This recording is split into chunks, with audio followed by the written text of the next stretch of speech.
Let us take a moment to still our hearts, quiet our minds, and center ourselves.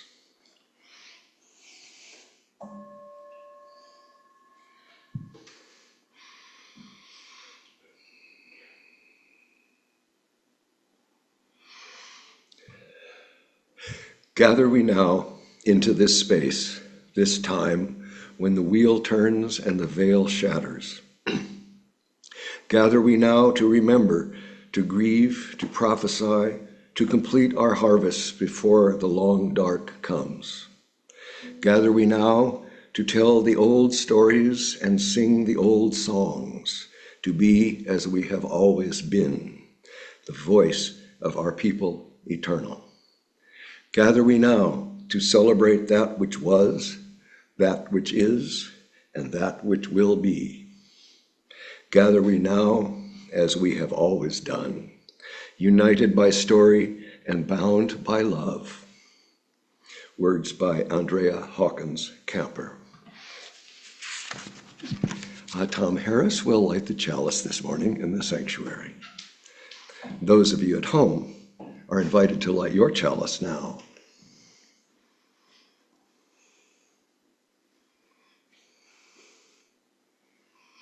At times, our own light goes out and is rekindled by a spark from another person. Each of us has cause to think with deep gratitude of those who have lit the flame within us and the community. Before we sing the first hymn, let me remind our remote participants to leave yourselves muted.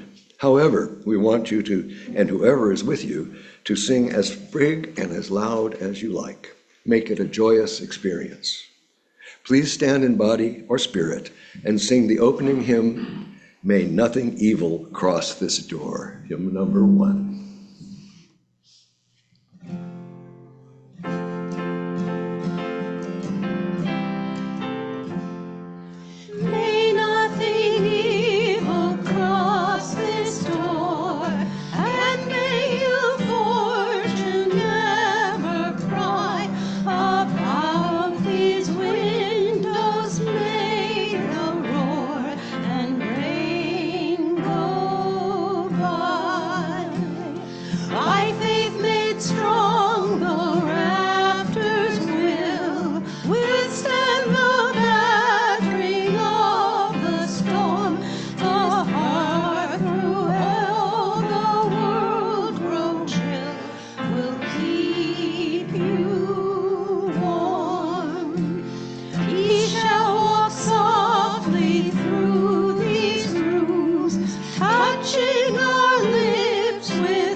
Good morning. Good morning. Welcome to the Unitarian Universalist community of Cambria. We are glad you have joined us today. Our UUCC sanctuary sits on land that the Salinan and Chumash indigenous peoples historically inhabited. Instead of Halloween, the Salinan and Chumash had their own distinct autumn ceremonies centered on the harvest, ancestors, and the changing seasons. Chumash ceremonies and beliefs surrounding the autumn months focused on community, spiritual renewal, and honoring ancestors. The Chumash observed the annual Hutash festival, named for their earth goddess, Hutash. The celebration included traditional activities like feasting, singing, and dancing, and to express the gratitude for the natural world. The Salinan people's autumn transit traditions focused on giving thanks for the harvest and respecting the land that sustained them. Both Salinan and Chumash consider Morro Rock to be a sacred site and a central figure in their mythology. We honor their contribution to this region and give thanks for the opportunity to gather in faith on their unceded territory. Let us respect their legacy and protect their history as we occupy this sacred space.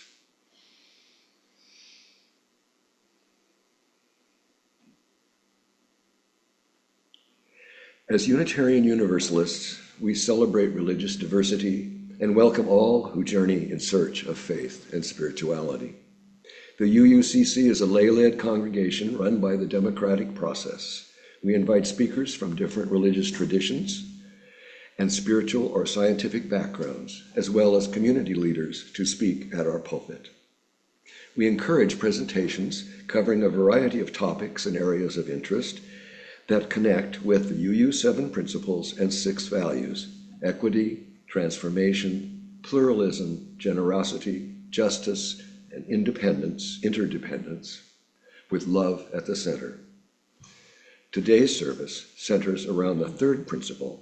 We affirm and promote acceptance of one another and encourage spiritual growth in our congregations. My name is Don Howell, and I am your worship associate for this morning's service. Hi, Don. We extend a special welcome to today's guests and visitors. We're glad you joined us this morning. If you wish, please introduce yourself or your guest.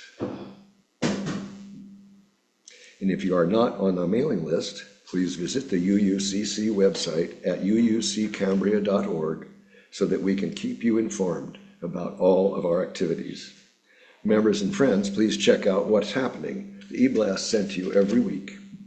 This is a great way to keep up to date with our latest news. To see this or any others of the past Zoom services, the recordings can be found on the UUCC website. So again, a ghoulish morning and welcome to everyone. The affirmation is both a recognition of the nature of this community as well as a promise to which we all aspire. Let us now recite the UUCC affirmation. Love is the spirit of this church, and service is its prayer. This is our great covenant, to dwell together in peace, to seek the truth and freedom, and to help one another. Now is the time for sharing your heartfelt joys and concerns with this, your spiritual community. Please feel free to come forward and briefly express a personal celebration, sorrow, reflection, or gratitude. The collective flames of these candles embody all the joys and concerns which may have gone unspoken today, but are also deeply felt in this community. This reading is a brief AI reflection on the spiritual component of the spooky and the creepy. Spooky and creepy stories offer significant spiritual benefits by providing a safe space to confront fears, process complex emotions, and explore mortality and morality through allegorical themes. This controlled experience helps build resilience and provides catharsis, ultimately strengthening the human spirit. Confronting fears and finding resilience. Scary stories allow you to engage with fear in a controlled, low-risk environment, activating your body's fight or flight responses. When you realize the threat isn't real, your brain releases feel-good chemicals like dopamine and endorphins, resulting in a sense of relief and accomplishment. This process provides a form of mental training that helps you handle real-world stresses and gain a sense of control. Exploring allegorical meanings. The monsters, spirits, and haunted settings in spooky stories are often powerful metaphors for real-world issues, allowing for deep spiritual introspection. Horror can reflect and help society process collective fears. For example, stories about zombies may tap into anxieties about mass outbreaks and societal collapse, while tales of haunted houses can symbolize past traumas that have not yet been resolved.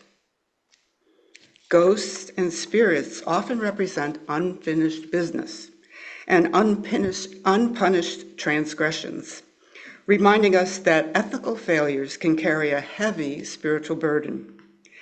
These tales serve as cautionary stories, teaching moral lessons and teaching about good versus evil and the consequences of one's actions. Supernatural horror frequently invites us to ponder fundamental, unanswerable questions about existence. Themes of life after death, the nature of evil, and free will are all explored through a spiritual lens, which can energize personal questions about one's faith and place in the universe. Connecting to a larger mystery. In an increasingly rational and secular world, supernatural narratives can reconnect people with a sense of wonder and the unknown. Paranormal stories and unexplained phenomena can challenge cynicism and remind us that our understanding of the world is quite limited. This can open up new questions about spirituality and the mysteries of existence. For some, a fascination with the supernatural can help find meaning and a sense of belonging in a world where we might feel insignificant. This is especially true for those who find traditional organized religion quite unfulfilling. Spooky stories can encourage empathy. By delving into someone else's suffering and struggles, horror can increase empathy.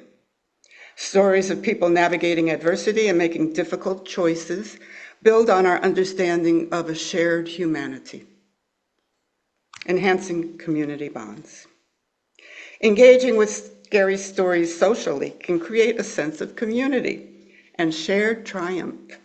Watching a scary movie or sharing a ghost story with others is a powerful bonding experience. The shared adrenaline rush and the subsequent release of oxytocin, the trust hormone, strengthens relationships. Finally, facing fictional fears with friends creates a shared sense of overcoming an obstacle. This communal act of resistance against imaginary monsters can foster a deep community bond. The meditation introduction is from Christine Robinson's Ritual for the Day of the Dead. At this darkening time of the year, our thoughts turn to things past, to life retreating, to those who are no longer with us. Images come to our minds of dear companions who once graced our lives, loved ones whom we miss, persons whose lives made an impact on our lives, of all those who were here, contributing, caring, and now are gone. Our memories bring both joy and sadness. Let us not push these feelings away. For our recollections attest to the enduring importance of these friends, this love, our memories. May these brave and lovely spirits live again in our tender thoughts and prove that death and distance are powerless to sever the bonds that connect truly loving hearts. Let us enter the stillness.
When love and compassion are present in us and we send them outward, then that is truly prayer.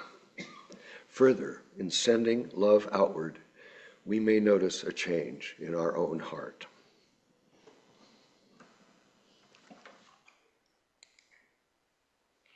Haunted Houses by Henry Wadsworth Longfellow. All houses wherein men have lived and died are haunted houses. Through the open doors, the harmless phantoms on their errands glide, with feet that make no sound upon the floors.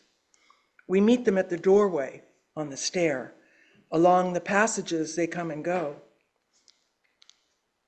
Impalpable impressions on the air, a sense of something moving to and fro. There are more guests at table than the hosts invited. The illuminated hall is thronged with quiet, inoffensive ghosts, as silent as the pictures on the wall. The stranger at my fireside cannot see the forms I see, nor hear the sounds I hear, but he perceives what is, while unto me all that has been is visible and clear. We have no title deeds to house or lands. Owners and occupants of earlier dates from graves forgotten stretch their dusty hands and hold in Mort, Maine, still their old estates.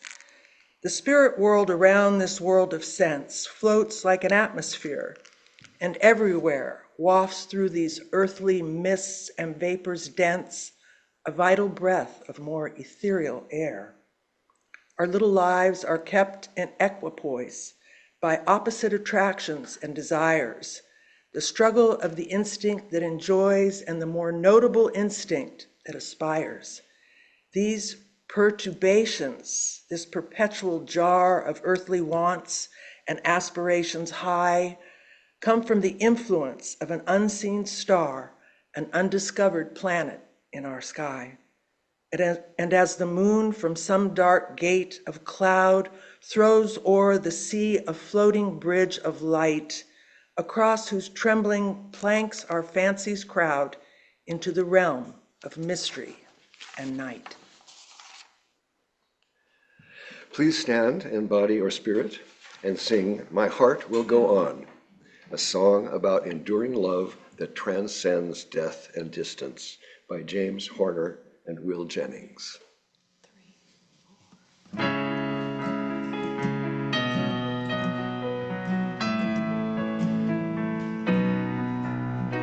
Every night in my dreams I see you, I feel you, that is how I know you.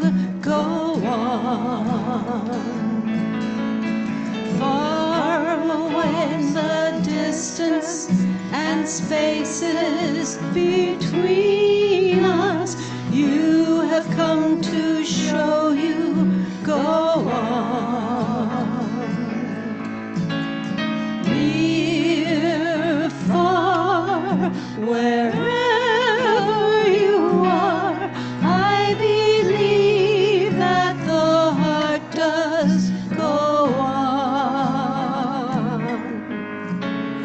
Once more, you open the door, and you're here in my heart, and my heart will go on and on.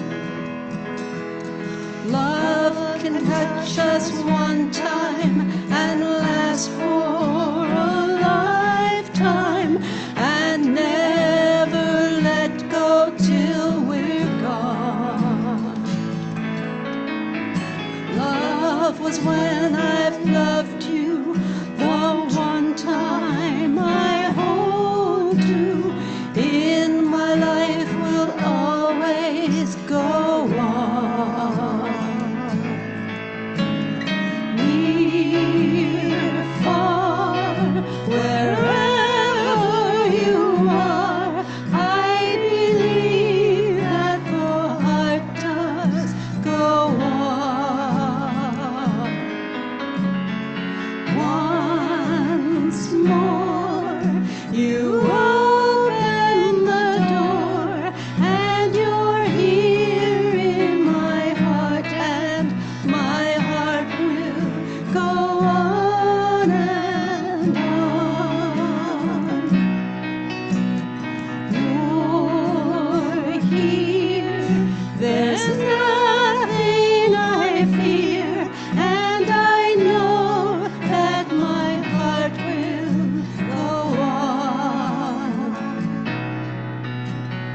we'll stay forever this way. You are safe in my heart, and my heart will go on and on.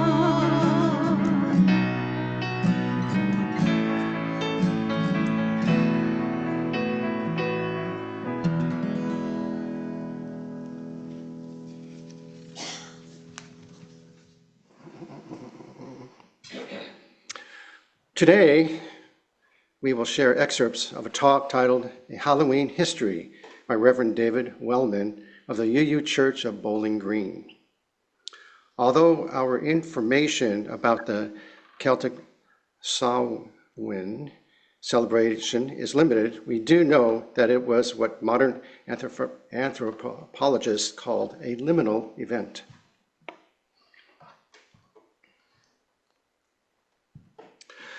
Liminal means to occupy a position at or on both sides of a boundary or threshold or a period in between.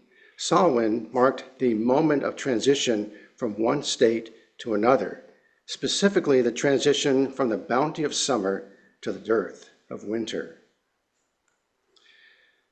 We think that in Celtic culture, Samhain was also liminal in another sense.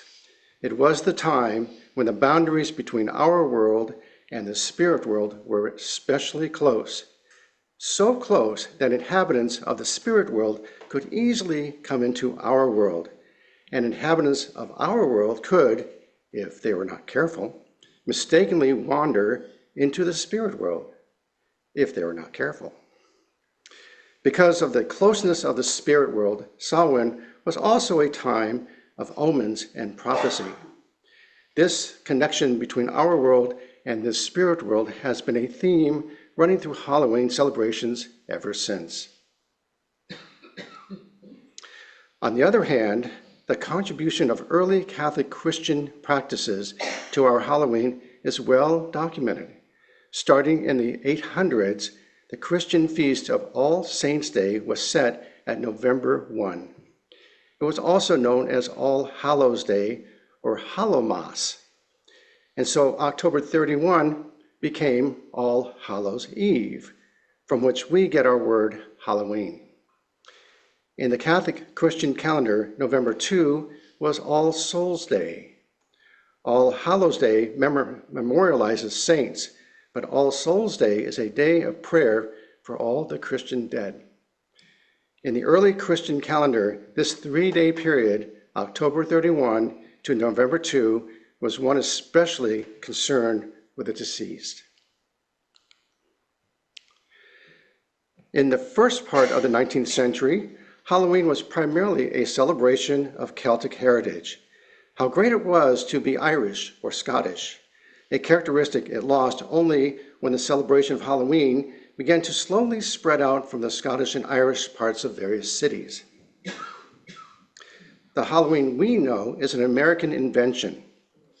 We Americans selected and reformulated our inherited traditions to give expressions to various elements of our culture, such as mockery, social inversion, and an acknowledgement of the supernatural. The American Halloween went through a metamorphosis from the 19th to the 20th century. Prank playing, which had been a prominent feature of earlier Halloweens, begins to be controlled. Halloween parades virtually disappear, a notable contrast to the Christmas celebration, which remains centered on the family. The domestic or home Halloween disappears as well.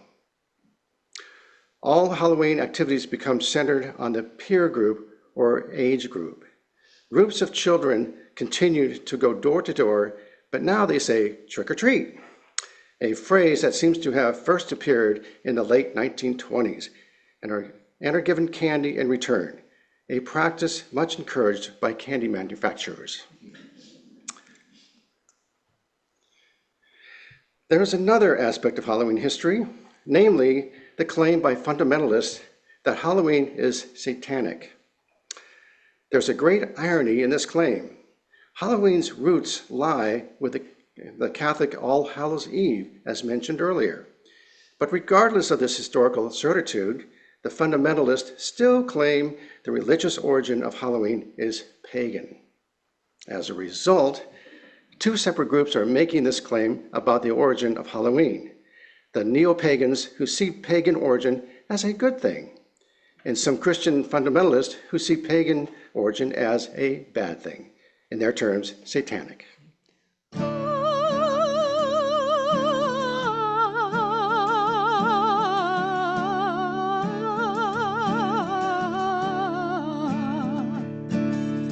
Bonfires dot the rolling hillsides, figures dance around and around to drums that pulse out echoes of darkness, and moving to the pagan sound. Somewhere in a hidden memory, images float before my eyes of fragrant straws of bonfires and dancing till the next sunrise. I can see the knights in the distance trembling in the dark cloak of night. Candles and lanterns are dancing, dancing a waltz on All Souls' Night.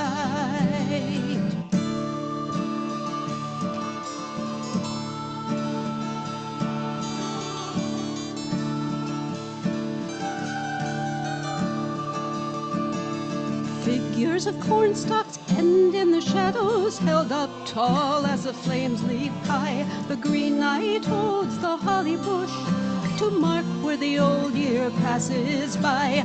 I can see the lights in the distance trembling in the dark cloak of night.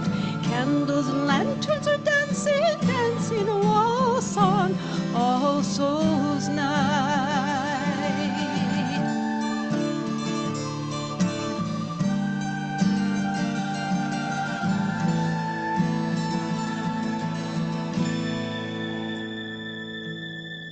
Bonfires dot the rolling hillsides, figures dance around and around to drums that pulse out echoes of darkness, and moving to the pagan sound. Standing on the bridge that crosses the river that goes out to the sea, the wind is full of 1,000 voices. They pass by the bridge and me. I can see the lights in the distance trembling in the dark cloak of night. Candles and lanterns are dancing, dancing a waltz on All Souls' Night.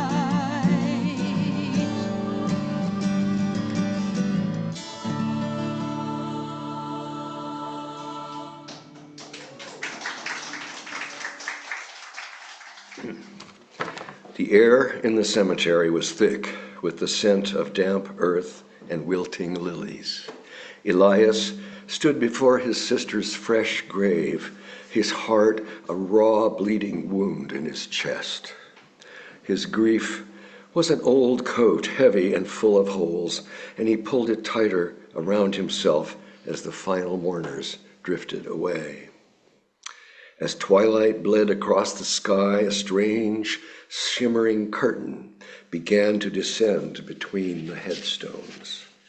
It was impossibly delicate, like a spider's web, spun from moonlight and mist, and it whispered of things not meant for the living.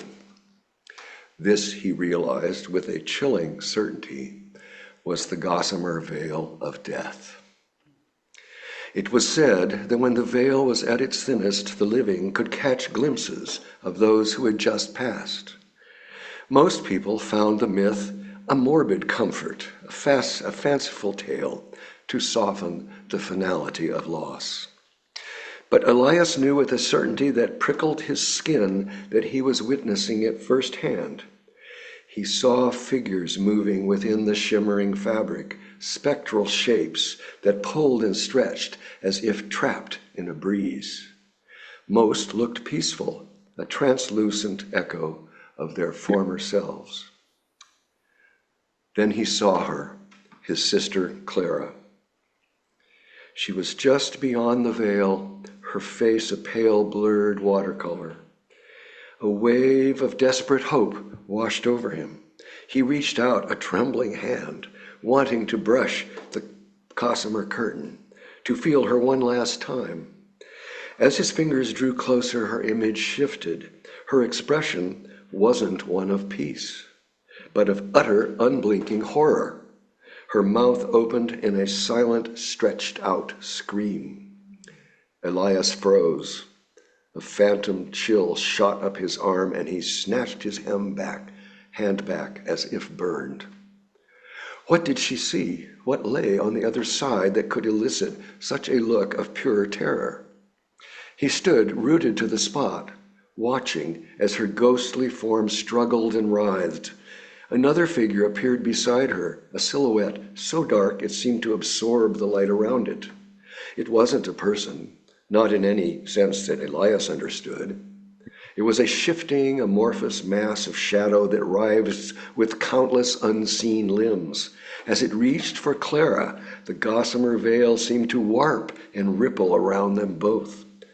Elias felt a psychic echo of her scream, a soundless thunder of fear that vibrated in his bones. He knew then the myth was a lie.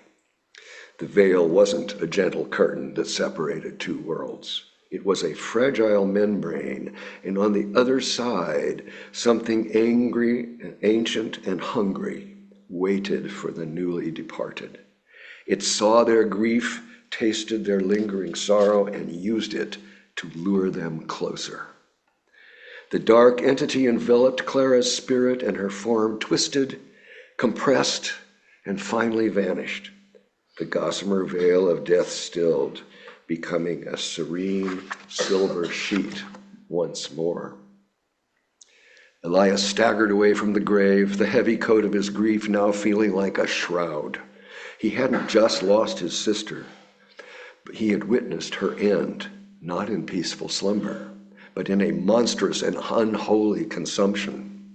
The veil still stood beautiful and deceitful, promising comfort to those that didn't know its truth. He looked at the cemetery gates where other mourning families would soon arrive. He needed to warn them. He had to tell them not to look for their loved ones in the shimmering mist, because what awaited them there was not peace, but the final, terrifying death of the soul. But who would believe a story so terrible, a story told by a man who looked like he had just seen his own grave?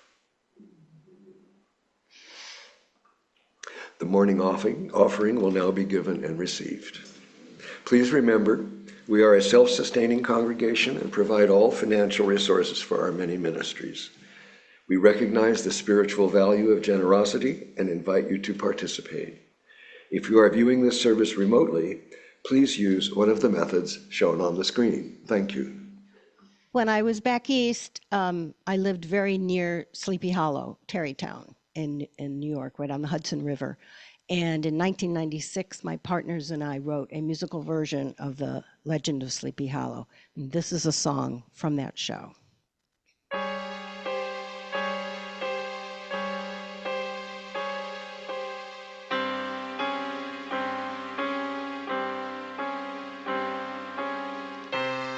Through the vale of Sleepy Hollow, on the shores of the Tappan Sea, 'twas the fate of the headless horseman to search for his head and to wander aimlessly.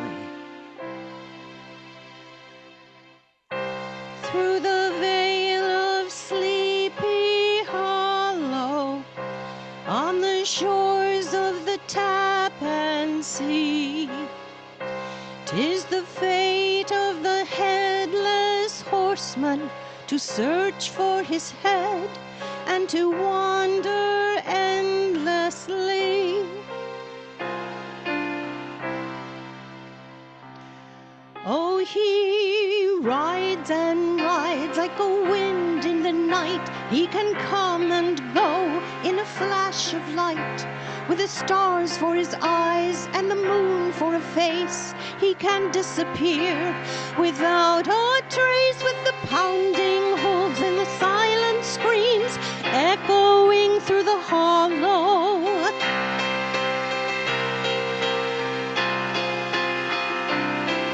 Oh, he rides and rides like a wind in the night. He can come and go in a flash of light.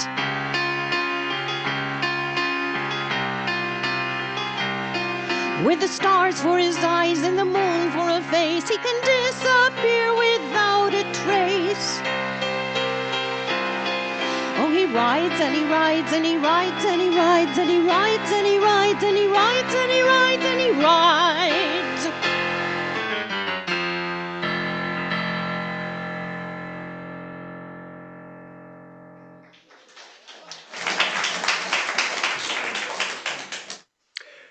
Our thanks for all gifts given and received for the work of this community.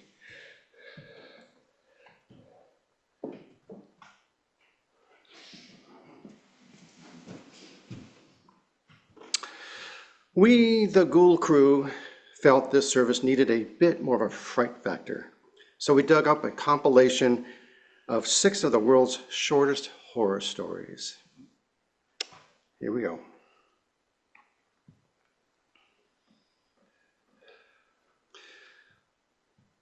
The last man on earth sat alone in a room. There was a knock at the door.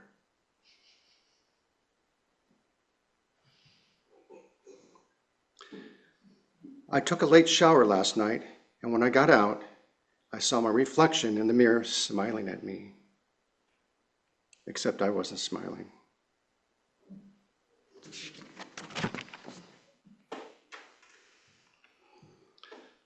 Honey, your dad was planning on abandoning us for dinner, but don't worry, I took care of it, my mother said, tenderly placing a rather large fillet into the sizzling cast iron skillet.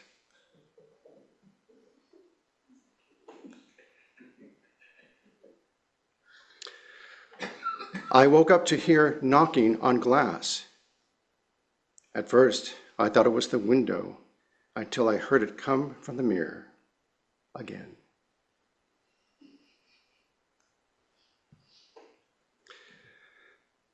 There's nothing like the laughter of a baby, unless it's 1 a.m. and you're home alone.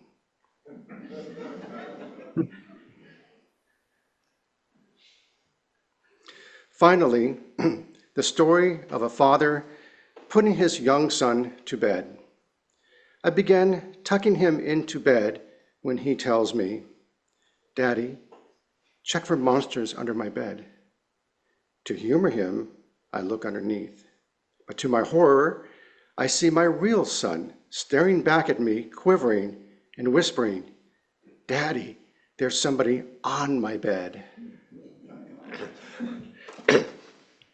Please stand in body or spirit and sing the closing hymn, When the Spirit Says Do, number 1024.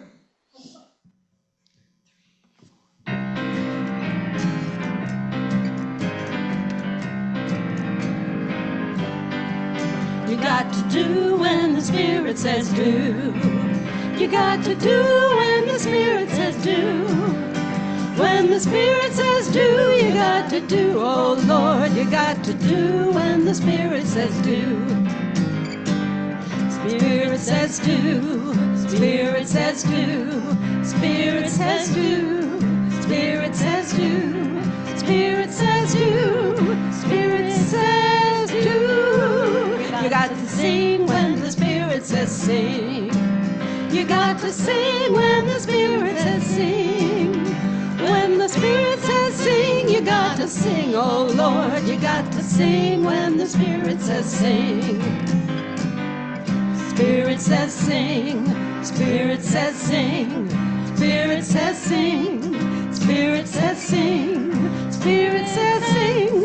Spirit says sing. You got to dance when the Spirit says dance. You got to dance when the Spirit says dance. When the Spirit says dance, you got to dance. Oh Lord, you got to dance when the Spirit says dance. Spirit says dance. Spirit says dance. Spirit says dance. Spirit says dance. Spirit says dance. Spirit says dance. You got to shout when the Spirit says laugh. That's right. You got to laugh when the Spirit says laugh. When the Spirit says laugh, you got to laugh, oh Lord. You got to laugh when the Spirit says laugh. Spirit says laugh. Spirit says laugh. Spirit says laugh. Spirit says laugh. Spirit says laugh. Spirit says laugh. You got to shout when the Spirit says shout. You got to shout when the Spirit says shout. When the Spirit says shout, you got to shout, oh Lord. You got to shout when the Spirit says shout. Spirit says shout. Spirit says shout. Spirit says shout. Spirit says shout. Spirit says shout. Spirit says shout. You got to boo when the Spirit says boo. You got to boo when the Spirit says boo. When the Spirit says boo, you got to boo. Oh Lord, you got to boo when the Spirit says boo. Spirit says boo. Spirit says boo. Spirit says boo. Spirit says boo. Spirit says boo. Spirit says boo. Spirit says boo.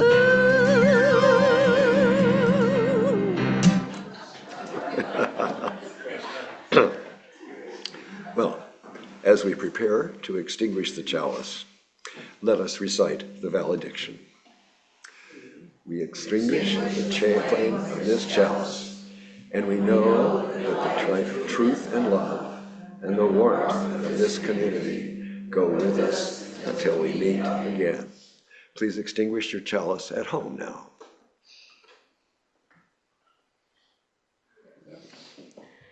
Please come on up and make a circle and join hands. Excellent. The veil between worlds is defined by Celtic tradition as the boundary between our material world and the spirit world. It is also expressed in this tradition as the thin veil separating the end of harvest and the beginning of a cold, long winter. The gossamer curtain is the membrane between reality and the constructed world, between abundance and strife, where life and death exist simultaneously, precariously intertwined. If you come upon that bridge that crosses through this thin veil, explore it, sense it, go in peace, be with it on this coming Hallows Eve. Now, go in peace, if you dare.